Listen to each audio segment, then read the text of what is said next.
Hi there, this is John Barber, and I think it's time to once again serve up a little tiny cup of truth. The cup has to be tiny because the truth is very hot, and it has to be sipped and sipped slowly because, as Jack Nicholson pointed out in A Few Good Men, that even tiny sips of truth are very, very, very hard to swallow. We have been told by Joe Biden and the military and all the talking heads on television and radio and the internet that the NATO treaty requires that the United States come to the aid of the Ukraine should they be viciously attacked by the Soviet Union. That is not the truth. There is no provision in NATO that we come to the aid of the Ukraine. But it wouldn't matter if there were a treaty, because since this country was born, no treaty has ever meant anything to this country. They have signed 178 very shaky treaties with the Indians, and 15 of the most important they have absolutely torn to shreds. And in the last 100 years, the most important treaty that they shredded led to the deaths of millions, including thousands of our own boys. The Geneva Accords existed and was signed in the 50s. Those accords forced the world to stand back and watch South Vietnam and North Vietnam vote to become one united country, probably under the rule of Ho Chi Minh. But when it looked like Ho Chi Minh was going to win, Eisenhower just shredded the Geneva Accords and created that horrible, horrible fake war. As I said, it killed millions of Asians and murdered a lot of our own men. The United States has dozens and dozens of bases surrounding the entire Soviet Union.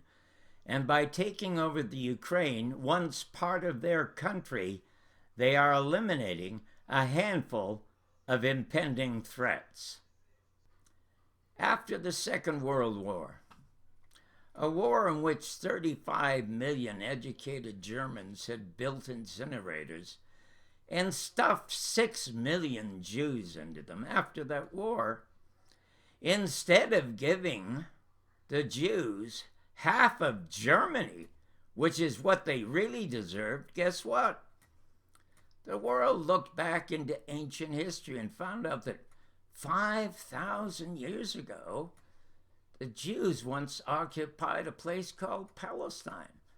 So what did they do? They got together and gave Israel a hunk of country and a state to this day without borders in Palestine. And what are they doing today? The only country in the world without defined borders? They are illegally invading more Palestinian territory, confiscating their land, tearing down their homes, and pushing Palestinians into the Mediterranean. Now, we do nothing to stop them. Now, why should we possibly want to stop the Russians from taking over the Ukraine that once was their land? In 1992, the Ukraine was a major part of the Soviet Union.